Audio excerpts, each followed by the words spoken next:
they have justice thrown upon them, thrust upon them. They're thrown in jail, okay?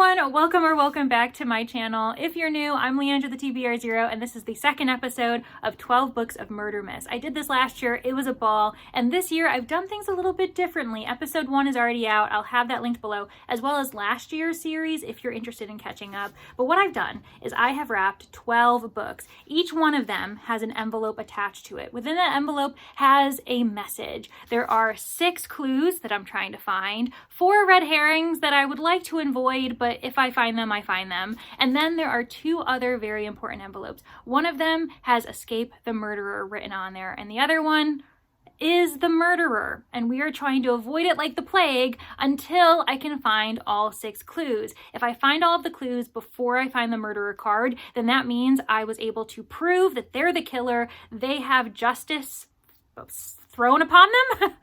Thrust upon them. They're thrown in jail, okay? And I am the winner. I am the best sleuth that can ever be. Poirot and Holmes would be proud. If I find the murderer before I find all 6 clues, then unfortunately they're on to me. That means that they need to get rid of me before I can find all the clues, and I die, I guess. Yeah, it's a bit of a morbid game, but I'm excited for it, and so far, I've survived. If you don't want to be spoiled for how episode 1 ended up going, then pause here, go watch episode 1, and then you can come back. Previously on Leandra the TBR0, 12 Books of Murdermas, episode 1, we ended up finding 3 clues! So I only have 3 more. I don't know what the probability, the statistics, would be for me to get all 3 in this next installment. Probably like 0.1 chance. That's actually a lot, isn't it? But we are going to stay positive, and I ended up rolling a D12 to decide what the next book would be that I'm going to read. And that D12 landed me on envelope number 10, and I've already given us a sneak peek. Did you get it right if you watched episode 1? Do you think you know what this book is? Because I'm 100% confident I know exactly what this book is. I'll give you a few hints. It is a sci-fi mystery set during New Year's. It's a translation, and it was just published. The translation was just published this year in 2025. Do you know what the book is? Well, I'll have you wait no longer. Let's unwrap this fully and you can see what the title is. That's right, it is The Man Who Died 7 Times. Not to be messed up or mixed up with The Man Who, what was it? The Man Who Died Twice by Richard Osman. Clearly he's got nothing on this guy because he died 5 more times. To my understanding, this is a bit of a groundhog situation. The main character's grandfather has died, and now he finds himself in this time loop where on New Year's Eve to New Year's Day, he keeps reliving his grandfather's death, and it's giving him an opportunity to solve the murder. I might have that wrong, but that's what I'm assuming is what it's about, if memory serves, because I read the synopsis a long time ago. But I'm excited! This is the first translation in the vlog, and it's the first sci-fi mystery. It's not the first mystery and it's not the first sci-fi book, because both of those were featured in the last vlog, but the combination, my favorite combo when we're thinking of a mystery genre blend, I'm really hoping that this ends up being a winner. So enough chatting, let me dive into this book, and hopefully I can get to maybe the halfway point before I sit down and confirm my thoughts, my feelings, my hopes, my dreams. Hopefully I'm enjoying the narrative because I bought this book this year, so I would really like to know if it was worth the money or not for me. I also am hoping I enjoy it because what if this is the murderer? That would really stink if it's a book I don't like and it's the murderer card. I don't think that I could cope with that type of double whammy, but as I said, I gotta stop yammering on, and I'll be back once I start this narrative.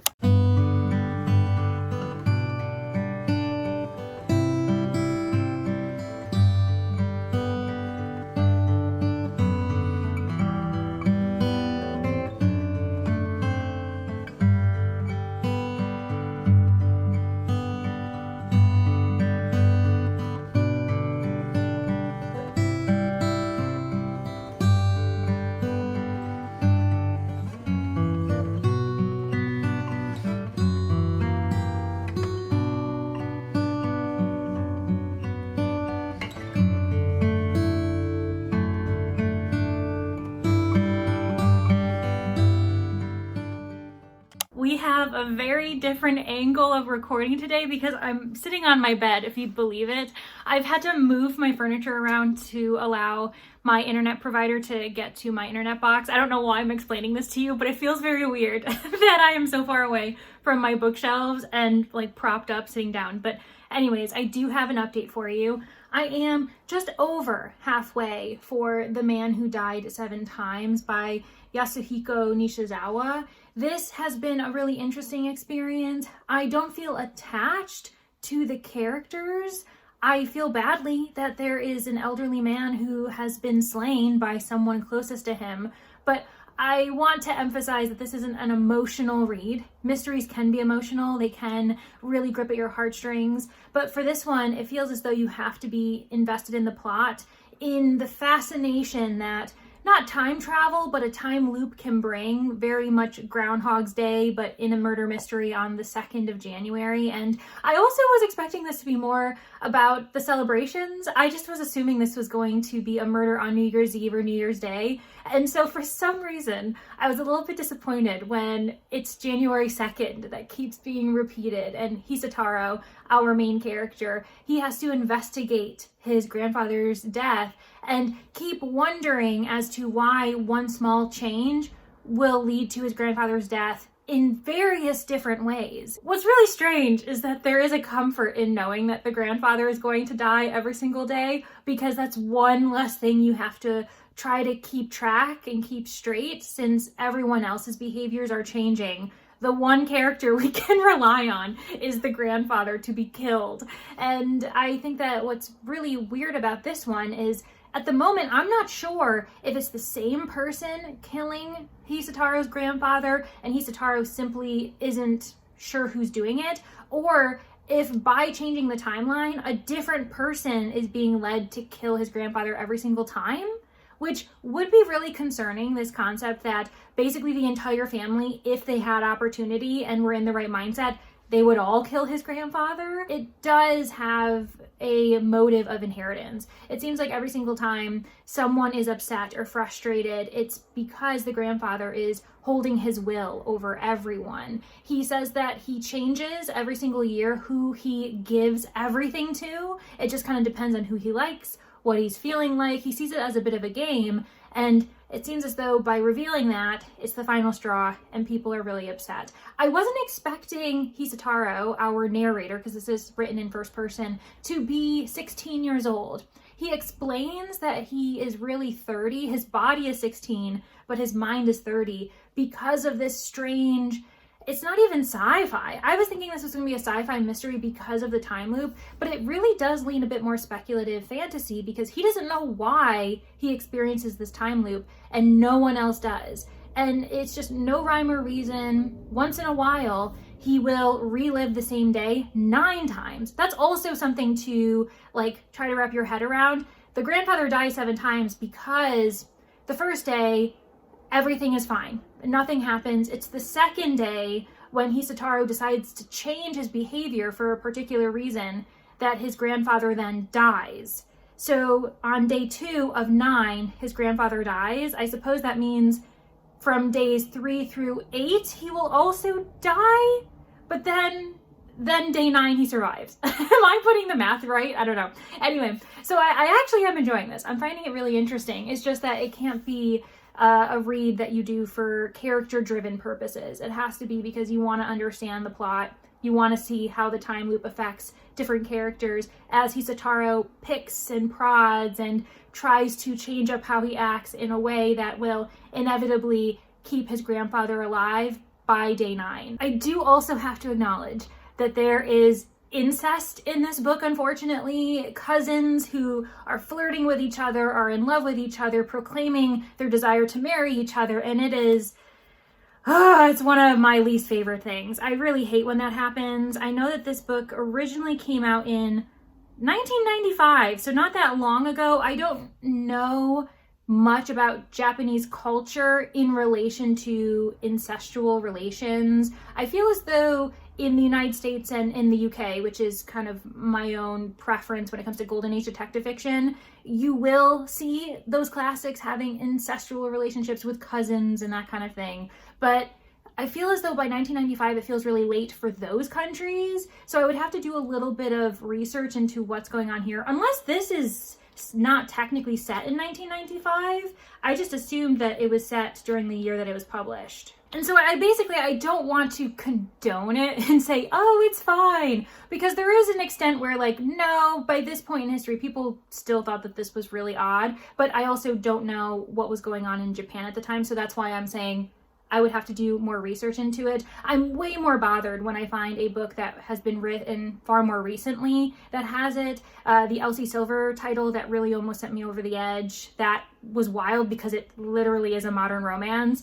This Cursed House, that one is horror. And so while I did DNF it, and I wouldn't go back to it, I understand why the author included it. Not saying it's okay, like, oh, they get a pass, but it is a horrific thing that's happening among many horrors in that genre. So once again, I kind of get why that author was doing it. And also that was a historical horror as well. I know it was set during the 20th century at some point, I'm pretty sure. So there are things. One that I'm having a hardish time with, we're going on a tangent, friends. You're with me for the journey. Mask of Mirrors, I do mean to return to it, and I was warned by Danny because she knows how much I hate that in any type of plot, is there's a suggestion of the possibility of incest. It doesn't end up happening for various reasons, but it is one of those things where I get them saying, oh, it's historically inspired, and throughout history, incest was a thing.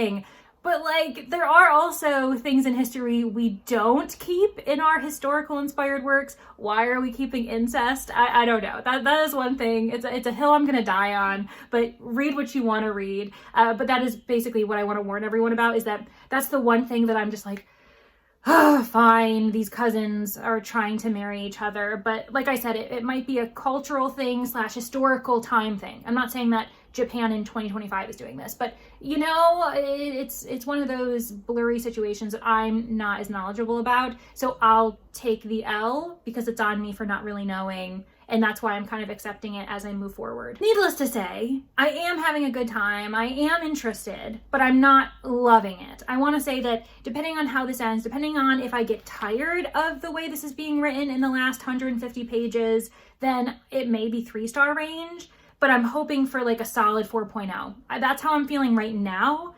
We'll see if that continues, because I could also see this growing a bit tiresome because we're currently on we're about to start day 4, by the way. I didn't even tell you where I'm at in this timeline. So halfway through, we are about to start day 4, if I'm remembering correctly, because I'm pretty sure he's now, or maybe we're starting day 5, because he's died 3 times. And then there was the day that he survived the first day. So actually we're about to enter day 5, and that means we've got 5 more days of this. So yeah, I'm gonna finish the book.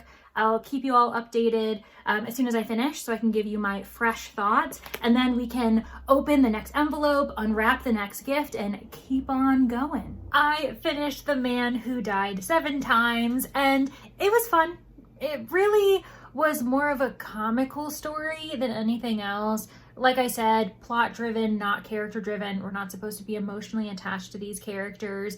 And our narrator is the coolest cucumber of them all, because there was a point, there's a few theories floating around about what's going on, who's trying to kill his grandfather, and one of the many theories is that in each timeline, my oven just went off because dinner is calling my name. I am starving, I just got home from work, but we are going to carry on with this review.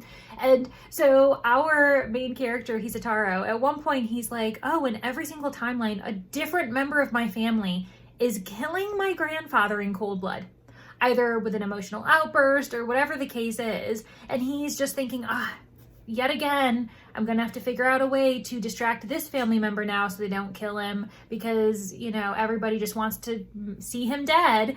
And I am just thinking, never once does Hisataro pause and think, my family is messed up. Why is it that every single member in my family is capable of murder at any given time? What?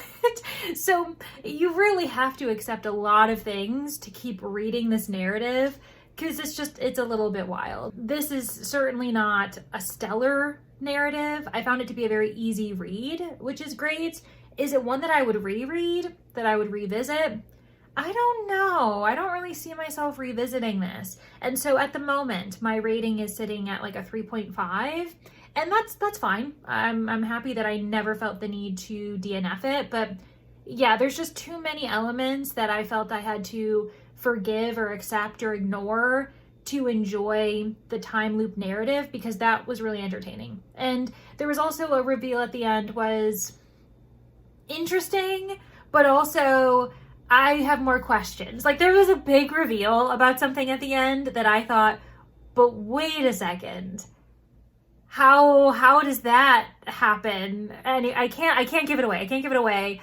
But I feel as though it shouldn't have gone the way it went, and we're gonna leave it at that. But I have officially finished book number 10. Well, it's not book number 10, book number 4 in this experience, but the envelope that I'm going to be opening is number 10.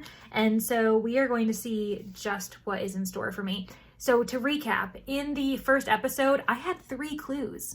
I am 3 clues away from finding the murderer. So for whatever reason, luck has been on my side in an amazing way.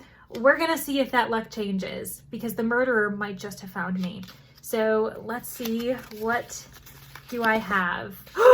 Our first red herring! Okay, things are getting interesting. So there are 4 red herrings within the 12 books that I wrapped within the envelopes, and we have found 1 of them, meaning that there are now 3 clues, 3 red herrings floating about, in addition to the murderer card and the escape the murderer card. So interesting. Okay, well, because this episode I've decided to rely on a D12 to decide my next book, I went ahead and did that this morning. And as you can see, I ended up getting number 6. This is a harder book, meaning that I know exactly what it is, because I think I only wrapped 1 hardcover. I think most of the books I wrapped were all paperbacks. And so I'm pretty sure I know what this book is. But the first thing we gotta do is set aside this envelope for safekeeping, number 6. Hopefully it's another clue. But the first thing I gotta do is unwrap this, read it before we can even touch that envelope again. So let's go ahead and see what is hidden within the wrapping paper of book number 6. Like I said, I know exactly what this book is just because it's a hardback, and I'm pretty sure I only wrapped 1 hardback book.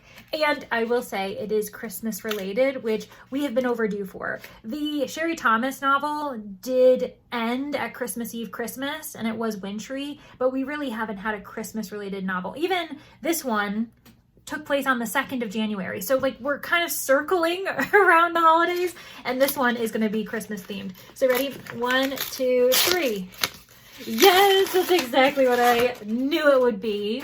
We have Christmas Crimes at the Mysterious Bookshop. What's interesting, this is a short story collection. Everything else I have unwrapped so far, and I believe everything else to come are novels. This is the only anthology, and it is edited by Otto Penzler. He is the owner of not only the Mysterious Bookshop, this is a real bookshop in New York City, but also Mysterious Press, Penzler Classics. He's very active in the classic crime and modern crime spheres of literature. And here he ended up having 12 different authors. I know this for a fact because I did some research looking into it when I realized this was coming out. He ended up having 12 authors commissioned to write short stories involving Christmas, involving the bookshop in some way. What's weird about it is because it's a short story collection, I'm gonna have to figure out how I want to update you all. I'm thinking I'll either read the first 6 short stories and let you know my thoughts, maybe my favorite short story so far, or if I feel as though I need to sit down and talk to you more thoroughly, maybe I'll do every 4 stories. So there'll be like 2 mid-book updates and then my final thoughts. Well, we're just gonna have to see. We're gonna have to see what happens. So I'm going to dive into this book because also we're on a timetable here, and short stories, I usually like to piecemeal them. So I need to start right away because I know that this is going to take me some time to get through the entire collection. I'm not someone who binges short stories. If you do that, good for you. But for me, I feel like I need to keep everything as separate as possible. But yeah, I'm going to jump into this, and hopefully I can come back to you in a timely fashion and give you my thoughts in the first few stories at the very least. So yeah, I'm going to have dinner, and I'm going to have this book keep me company while I'm eating.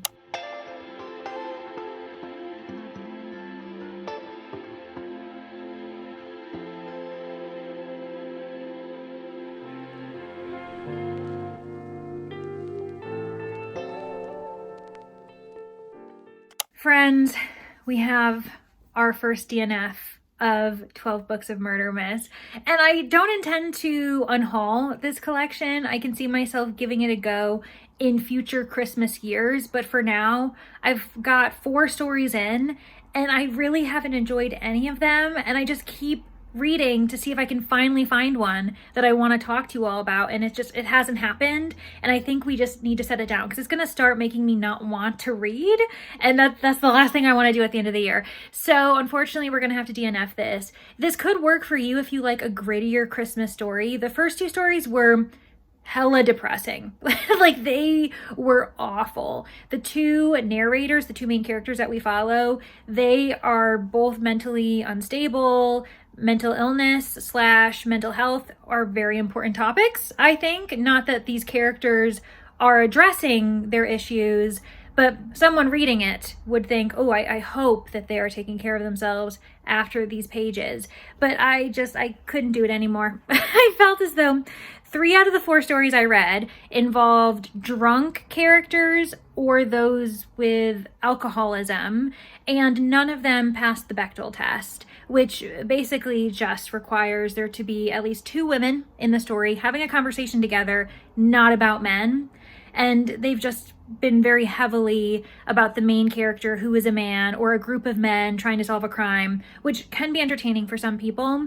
And that's not the reason why I didn't like them. I didn't really like the plotting. I didn't like the tone of these stories. But I felt as though being 4 stories in and them all being quite homogenous, what should I be expecting in the next 8 stories? That's the only thing that I'm saying. And because I didn't like the first 4, it's telling me that maybe I shouldn't be pushing it, and I could enjoy them in later years, but for now, it just doesn't seem like it's going to be for me, which really stinks because this is the first full-on Christmas pick that I've unwrapped, and I just want it to be a bit more cheery. I was excited to have it set in New York City, have them all be surrounding the mysterious bookshop in some way, and I kind of found them a bit lackluster. But you know what? We're going to carry on. I'm going to roll my, what is it called? My D12. I'm going to roll my D12. We're going to find out what the next book is going to be. And what do I do about the envelope? What do I do? I think I'm going to open it because I did get a third of the way through the book. I'm going to open the envelope, and then we're going to unwrap another book once my D12 tells me which book to unwrap. And then we're going to carry on with this vlog because we're not going to let this one DNF slow us down. Okay, I went ahead and got the tripod because I needed both hands for this. Here is the envelope, number 6. Let's see what we've got. Okay, what is it? Another red herring. Okay. This is a harder vlog. The first episode was so smooth. And with these red herrings, nothing has really blown me away. I did enjoy The Man Who Died 7 Times. I wish I enjoyed it more. I wish it was a stronger narrative for my preferences. So I didn't hate that. That was a very easy read. But now with this DNF, and we've got 2 red herrings, oh no, friends, we might need to buckle up. This might end up being a more chaotic vlog than I was expecting, but I do think that we were way too lucky in the first one, so I suppose I had it coming. But okay, so we have a red herring, our second one. There are 2 more that I hope to avoid because we're still looking for those 3 clues, and I am going to roll this D12.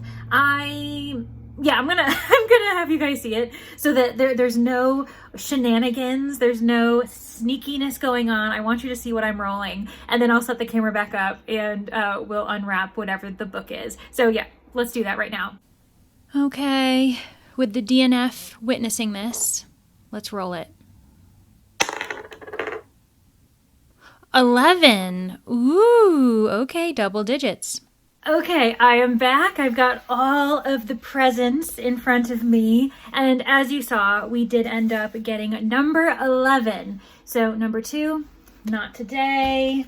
Number 9, sorry, you gotta wait for another day. 12, kind of a chunky 12. What could that be? 3, 7, where? Oh, okay, I was like, where is number 11? Here we are. Oh, one second. I absolutely did not drop a present onto the ground. That didn't happen, but we do have number 11. So let me try not to reveal what is in here as I'm ripping off the envelope. Hopefully this envelope is a good one, because we've had some red herrings. This has been a vlog full of fish. What can I say? So let's open this up, see what I'm reading next, and then we're one step closer to opening that third envelope for the vlog. Very exciting. Okay, ready guys? 1, 2, 3. Deception by Gaslight! Wait a second. Okay, I think this one's gonna be perfect for the wintry season, because it's set, as the chill sets in on New York City in the winter of 1888. A jewel thief dubbed the Robin Hood of the Lower East Side has been stealing from the city's wealthiest and giving to the poor. So a bit of a Robin Hood, not reimagining, but obviously there is a suggestion that there's a parallel within that first sentence of the synopsis. Set in the Gilded Age New York, this is the first of a series by Kate Belly. I've been wanting to read this. This has been on my purchased bookshelf since Independent Bookstore Day, back in, is it in April? And so I've been meaning to read this, probably waiting for colder weather, which we definitely are having today. There were more snow flurries, the temperature dropped. I'm very happy to be home for the night. But yeah, there's absolutely no reason for me not to just jump right into this narrative. I'm really excited. Okay, and I feel as though this is kind of perfect. I've got the glow of the lamp. So Deception by Gaslight, Leandra by Lamplight. It feels like a good parallel. Okay, let me get into this book. Hopefully I can give you an update soon, and hopefully this next envelope that I've already lost, I hope that it's another clue.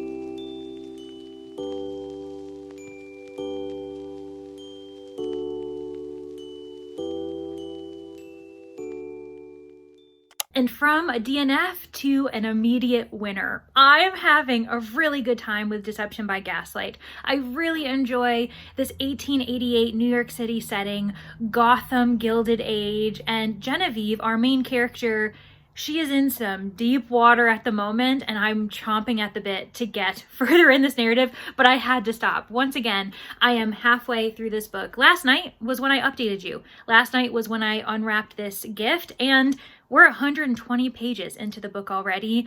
I had to put the book down. I really did have to make myself go to sleep last night, because I'm having the best time with Genevieve, with Daniel McCaffrey. They have this romantic subplot while also trying to solve what is going on in New York City within the rich community, because they are doing some shady deals.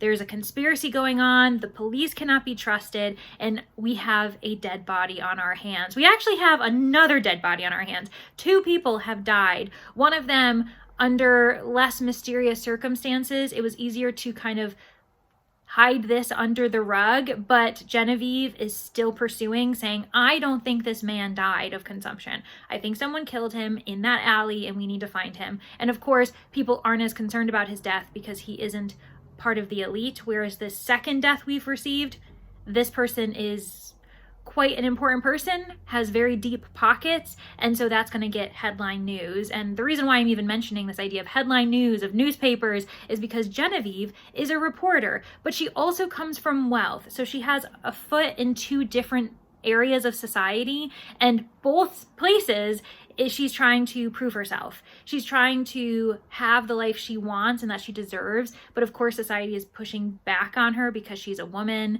and her parents are viewed as a bit of an oddity. They are fighting for the rights of animals. Her father ended up having this huge court case defending these 2 birds that were on the brink of extinction, the last 2 birds of this species, and he defended them. making him an odd duck, apparently. Sorry, duck birds. I didn't mean for that to be phrased that way, but here we are. Meanwhile, his wife, Genevieve's mother, is defending women's rights. She is arguing for birth control and the fact that women should be able to decide what they do with their bodies. And obviously that is extremely unheard of in 1880s, but she is marching. She is having protests. There is a level of privilege with it, though. She's been arrested a few times, but because she is where she is in society, she is of the elite, she is wealthy, she has lawyers and other people who are able to be in her corner and help her. It is an interesting element of the discussion that we have to acknowledge, that the privilege Genevieve and her family have allow them to be odd compared to if someone who was in the working class or below the poverty line had those views in this time.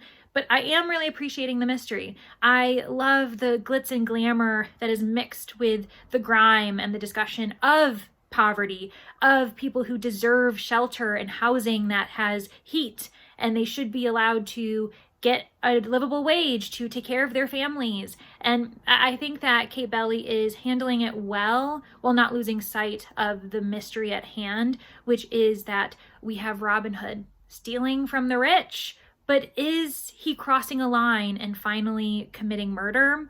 Genevieve doesn't think that's the case. She actually thinks Robin Hood is Daniel McCaffrey, a rich socialite from poverty. He came into an inheritance under mysterious circumstances, and then he fled the United States. He's been in England and other places. He's only just returned to New York City, his home, and now these crimes are happening. For the rest of the day, though, I do have to switch gears partially. I am on sprint right now for Only Murders in the Book Club. We are reading A Study in Scarlet Women by Sherry Thomas, which is set in the same time period, but in London instead of New York City, which is very interesting. And that's a reread. So I think it'll be interesting to compare the two because they're very different, but they also are taking place in the same time period, just across the pond from each other. I also just finished my rolls for Lost in the Library, getting ready for TBR-a-thon. It is crazy that it's so soon before it starts, the January readathon, but also the year-long readathon that I've created this year. If you don't know about it, I'll have it linked below. Definitely time to join in, whether it be just for the weekend in January, for the entire month, or the entire year. So things are moving. Things are happening. I also have a watch party later on with my Manor guests. We are watching 2 episodes of Poirot. So I'm having a great Saturday. It is Saturday, by the way. I'm having a great Saturday so far. Hopefully that continues. And hopefully I'll be able to throw in a little bit of reading for Deception by Gaslight throughout the day. If not, I'm going to be binging it tonight. I can tell you that right now. I finished another book. I had a good time with this. I truly think that this works as a great palate cleanser for anyone. Is it a top tier historical mystery? No. Would it be my go-to recommendation? No. But I appreciated it for what it was. There were moments, and I know that you're supposed to feel this way. The author did a great job, but I was getting so frustrated with the things that were going wrong and our characters not trusting each other. But I also understand why the author did what she did, especially because it's really not that long of a book. And so if you don't add additional internal conflicts between the 2 sleuthing partners, how much longer could this book go? But yeah, I'm a little bit disappointed by how predictable it is. I wish that the characters had trusted each other from the very beginning. Very fun, not to be taken seriously, a really great setting, especially if you like luxury while criticizing said luxury. There are descriptions of the ballrooms, of the homes, of the outfits these characters are wearing, and that's really fun. But we also have the characters looking in on themselves, looking at their friends and family and wondering, is it fair for us to have what we have? Can we not also help those in need at the same time? And the conspiracy, government, people in power, the deeper your pockets, the more you get away with it. All of that is awesome in this. But yeah, it ended up being a book where I don't think it's going to be very memorable. If I were to continue the series, it would be simply if I just need something to listen to. Like, I could totally see myself enjoying the audiobooks without taking too much out of it. It's not going to be that memorable, but it was fun. Like I'm not regretting reading it. I think I actually needed it over this weekend. Something bingeable that I didn't have to have my brain stress out about. So yeah, I'm gonna count it as a win, even though it is gonna end up being like 3-star range, like 3.5, 3.75. But truly, don't look at that rating and think that you should take it off the table, because it was fun. It's just not one that I'm, gushing about and telling you, stop what you're doing, read it right now. That's not how I'm feeling at the moment. Now is the time. We have to open envelope number 11. Let me see if I can remember where we're at. So we have opened 3 clues. We've got 3 to find. We have opened 2 of the 4 red herrings. The murderer is still unknown to us. We can't find him. He hasn't found us yet. She hasn't found us. They haven't. Who knows who they are? But I'm wasting time. Let's just find out what this is going to be in 3, 2, 1. What is it? I'm dead. The murderer killed me. They struck again. Man, this murderer was good. Oh no. Alas, friends, this is the end of the road. I'm a ghost now. You all have to avenge me in some way. I don't know how you're going to do it. You need to continue the path in some shape or form. But man, it's the murderer. We knew it was going to happen. We just didn't know when. And I also don't know what to do now. Yeah, we're going to roll one more time. I'm going to see if I can read another book. And how about if that book is Escape the Murderer, like right after? That's like all or nothing, Hail Mary. If the next book I get is Escape the Murderer, we continue on the journey. But if it's not, then alas, I guess I'm not gonna continue my search from the grave. So yeah, let's do one more roll, especially because like I've only actually finished 2 books for this vlog and I need to read at least 1 more. So that I think that makes sense. So yeah, we're gonna do 1 more roll with my D12, and hopefully the sleuth gods look happily, kindly down on me and we can get Escape the Murderer. That would be wild. I don't know what the probability of that is, because we've got, let me see here, we've got 6 more. What are the chances? 1 out of 6. What are the chances of me getting Escape the Murderer? We'll find out. Okay, friends, all or nothing, cross your fingers. Number 9, does that feel like an Escape the Murderer number? I hope it is. Number 9. So this is our Hail Mary. Number 9. Does it feel like a good number? Does it look like the number that's going to save me? Or maybe not save me. I'm dead. Dead is dead. It's over. But will it give me the strength to continue my search in a paranormal way? Well, we're gonna have to find out, but first I have to read the book. So let me take this off. Oh, it's so sad.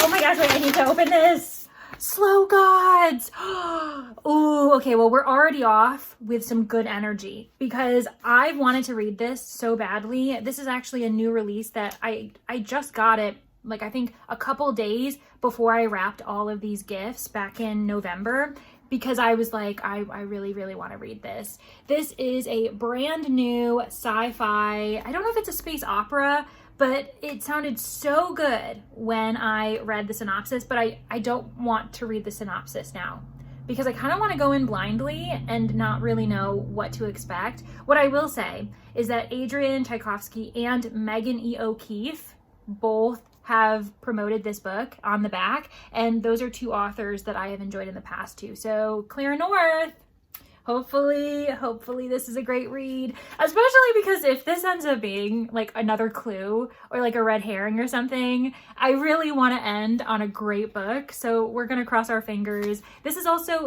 not chonky, but slightly, so I might end up doing 2 mid-book updates. We're just gonna see how I feel, how complex the narrative is, but I'll certainly give you an update maybe when I get to page 100 or so. So yeah, I'm gonna go read this in my little like sad ghost state.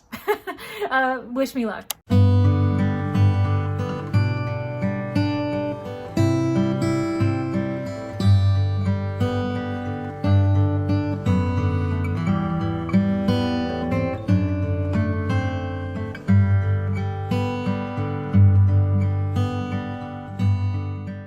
am only 100 pages into Slow Gods. I've read the first 13 chapters, and yet so much has happened. I'm only 25% in, and yet so much has happened. And I know that any type of description I provide you will not be enough. But I can attest that I'm having a great time, and I'm predicting a 5-star reading experience. I'm obsessed. I'm so impressed with Claire North's writing, the amount of details, the attention to different cultures, languages, and also the social commentary that is packed into this narrative. Again, only 100 pages in, and I have seen so many parallels to things that we're experiencing today. It is blowing my mind. Our main character, a first-person POV, is Moakana na Vidnadze. On his planet, he is born into debt. That is a very normal experience, and you just have to immediately start paying it off at any age that you can, which obviously keeps people at the level that they're at. It's hard to raise in status, raise in class when you are born in debt. And I think that in itself is a really good depiction of generational wealth. Generational privilege that people have in today's society as well. And another crazy thing that's going on, though, with all of those cultural and societal baggages that we are juggling in Moakana's life, we also learn about the slow. These are beings that we should respect, but also fear, because we only know so much about them. They are God tier status in some people's eyes. And the reason why they're called the slow is because they move so slowly throughout the universe. And yet, what's crazy about that, what's eerie, is that they still manage to arrive when major events are going on. And that's how this book opens. Moakana's people, his planet, is visited by the slow, and they have a terrifying message for his people. That is that not too far off, there are 2 stars that are on a collision course. When they collide, many planets, including Moakana's, will be destroyed. And yet, there is time. The slow are warning this planet early enough to start making changes, to start making preparations to get people off planet, to save their people, save their society. Unfortunately, when the slow depart, the government, the people in power, decide not to take this seriously. They would rather hush it up, say it was a hoax, say it never happened. And I am interpreting that as a parallel to what we're seeing, for instance, with the climate crisis. The fact that current generations are saying, well, we'll be dead by the time this really gets hard, by the time life is devastating for humans, flora, and fauna alike. So why make our lives harder now in the hopes that future generations are benefited? That is literally my first thought, and maybe that's not what Claire North intended, but I think that there are quite a few comparisons that you can make to that analogy, and it's just really devastating to read on page, especially because the astronomers come forward and say, we have historical data, we've got proof that this is an issue, it's been an issue forever, but we didn't know that that's something we should be looking for. Then the astronomers disappear. The physicists come forward, they disappear. Then the philosophers, the historians, the biologists, anyone who could move the people suddenly disappear, out of sight, out of mind. And of course, this is destiny. This is a prophecy, it's predicted, it's science, and this planet will be destroyed. But Moakana has a different fate.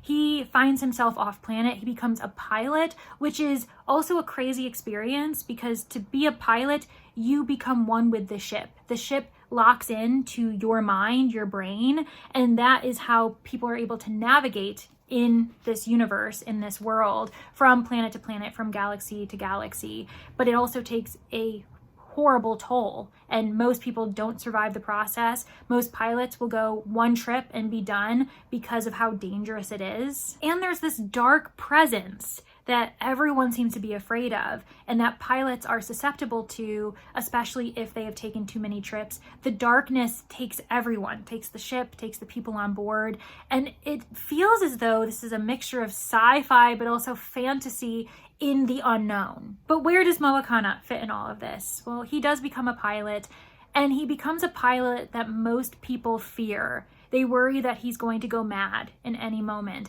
and that's because he is able to fly as many times as he wants, and certain circumstances have proven that he's very hard to kill. But that also makes him the perfect candidate for the most dangerous missions, for the most dangerous flights, as well as time-sensitive flights, like trying to help get as many people, as many artifacts off these planets that are destined to be destroyed when the two stars collide. And that's where we are in the first 100 pages. When he's not secluded on this island where people aren't really allowed to interact with him because of how dangerous he is flying these ships as well. And I didn't expect this. I didn't expect this narrative to go in those directions, but I do find Moana to be a fascinating character, whereas he's human, but he's also more than human clearly.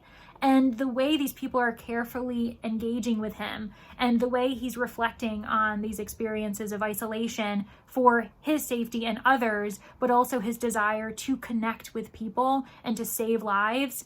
I don't even know if I'm being coherent. I don't know if any of this is making sense to you, but right now, what we are following is Moana as he goes back and forth to one of the planets that is very much in danger of destruction due to the two stars. And we're also getting some information as to what will happen after, because Moana is writing all of this down. He's journaling his history, his experience. And so we do have kind of a fluid timeline where sometimes we're discussing events after the stars collide and we're discussing events that happened before the stars collide. And right now we're in the before, but it gets murky sometimes when Moana starts reflecting on his life in general. But I'm going to stop here with one last love note before I jump back into this narrative. And that love note is for the amount of detail dedicated to the variety of societies, linguistics, culture, artifacts, colloquialisms and etiquette, as well as views on humanity, sexuality, gender. All of that is covered in here in a really interesting way, comparing it across planets, across species. And I really appreciate the amount of detail and work that Claire North has put into this world that is covering so many different planets, so many different galaxies. And I'm excited. I'm really excited, especially going into more discussions of cross-cultural interactions, because I think those are among the most interesting discussions that Moana has had thus far. But yeah, like I said, I'm going to dive back into this narrative. We'll see how much further I get before I want to provide you another mid-book update, because this does feel like a book that needs two. And hopefully I come back with another 5-star prediction, because like currently I can't really see this going down, but it's happened before. It's literally happened every single book in this vlog so far, but this is the first one that I felt right off the bat feels like a 5-star for me. Okay, I am sitting on the ground and I was worried that the lighting would be pretty bad because I'm quite far away from the window and I usually use natural lighting in my videos.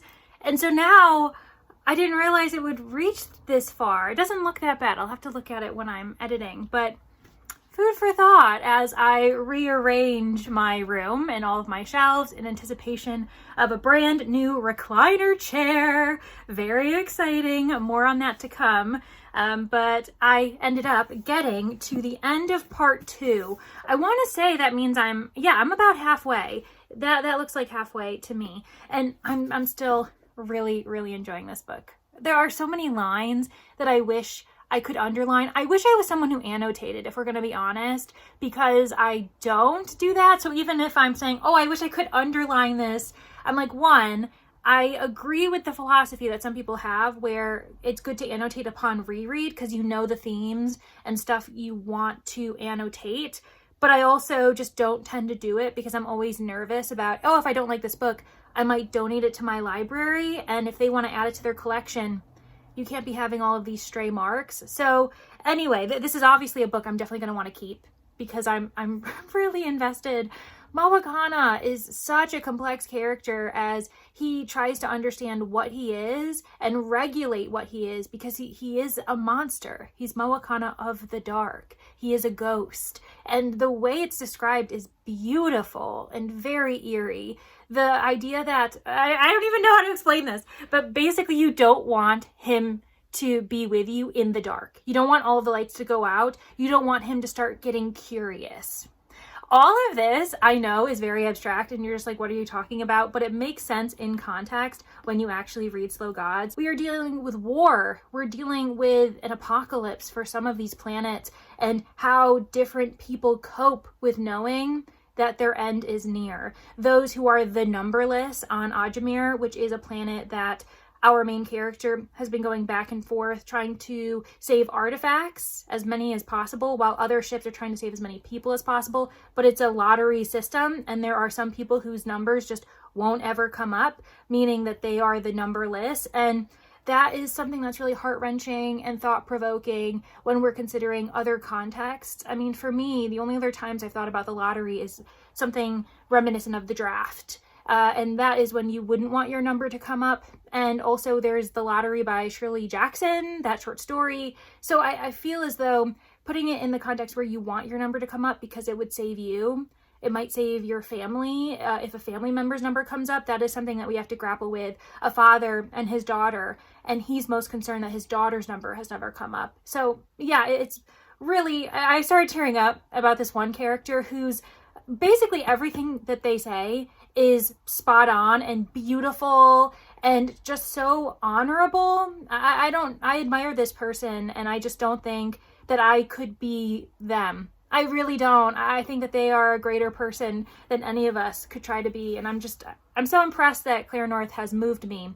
While this is also a narrative that is a bit distant, since our narrator struggles with his own sense of emotions. So it's not one that is openly, blatantly heart-wrenching, but the way some of these scenes are painted, my heart goes out to them. Oh, one last thing before I wrap this up, because I keep forgetting to mention this, but I do have a special edition of this book. This is a test run. As you all know, I'm not someone who tends to jump into subscriptions or buy books too often without really thinking about it and then finally deciding to buy it. For instance, Slow Gods, I took a moment to decide whether I wanted to pre-order this or not. And that's something I don't really like, just buying books to buy books, even though I know that it brings a lot of other people joy. It just stresses me out when I realize I didn't like it and then how much money did I just spend on that book. But I'm trying out Illumicrate, specifically their Starbright subscription. It's every 3 months, which I suppose is actually quite reasonable. For some reason, I was thinking that people are doing Illumicrate every month, and I'm like, oh my gosh, how are they doing that? But it's like, once a quarter, the more you know. And I'm ecstatic that this is the first book, because I'm really loving it, and it's beautiful. Like, truly, it is just gorgeous. I really love the illustrations, and I'm so impressed with the way this is designed. Do not be afraid. There is still time.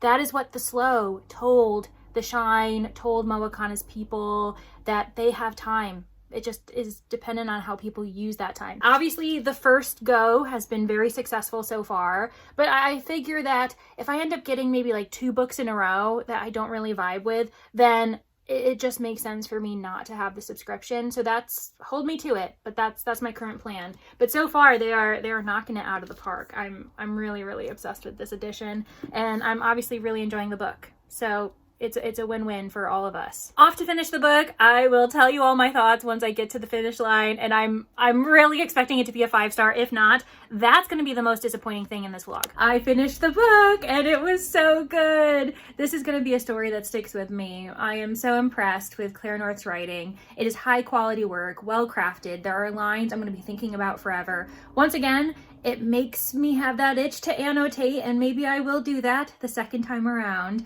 And I'm so excited to see how I interpret events, scenes, dialogue, characters when we're introduced to them, knowing what I now know. That is one of my favorite parts of rereading, is being in the know and just being able to reinterpret and dig a little bit deeper into analysis of what the author was doing, how they were tricking me the first time around.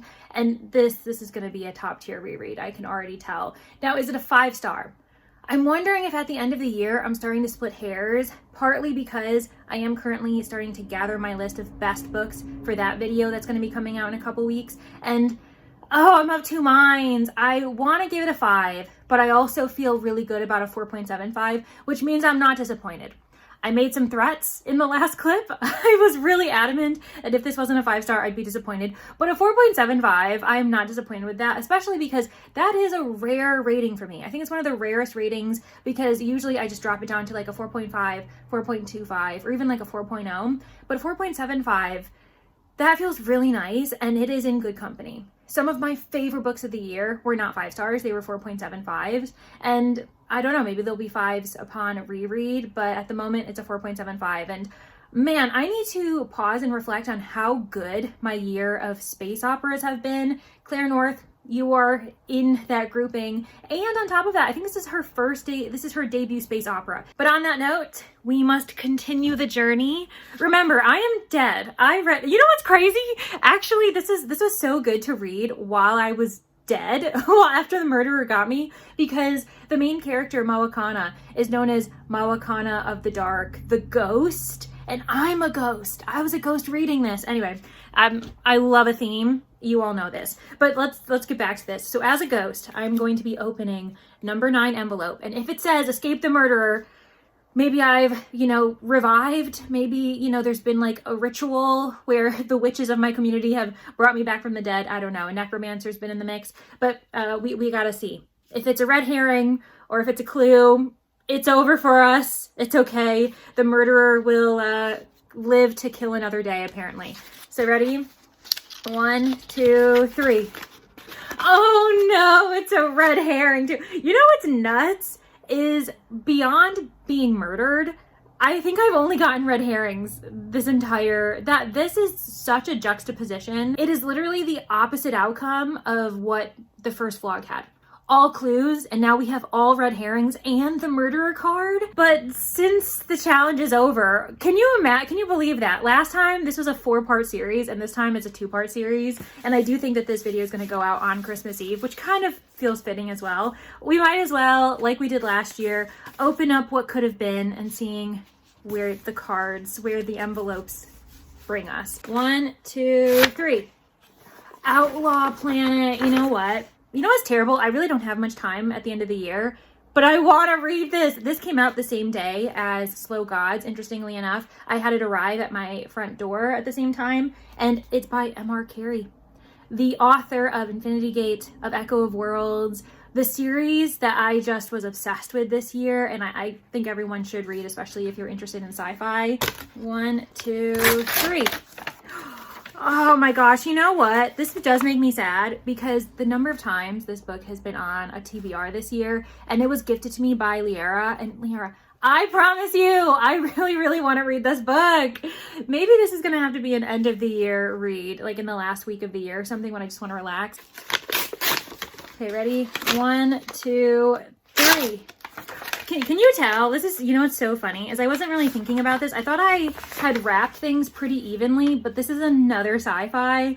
This was just my year for sci-fi. I was really in the mood for sci-fi. I've read a lot of mystery this year too, but can you tell that my second favorite genre at this point is 100% sci-fi? Because this is another space opera that I really want to read. You know what's really sad? I knew this was in the pile, and this was a book that I failed to unwrap last year, and I thought, oh, let me throw it into the mix for 12 Books of Murdermas again, and this can be one of my wintry reads. And it would have been if I stayed alive long enough to read it. Mavis Doyle Hay is a Golden Age author, and I really enjoyed Death on the Cherwell, which is one of 3 mysteries that she wrote, one of them being this Christmas mystery here. And I'm really sad because I know that once I read her 3 books, the only opportunities I'll have is to reread her books, which is great. But so this is one that's been on my shelf, as well as Murder Underground. I think that's her first book. 1, 2, 3.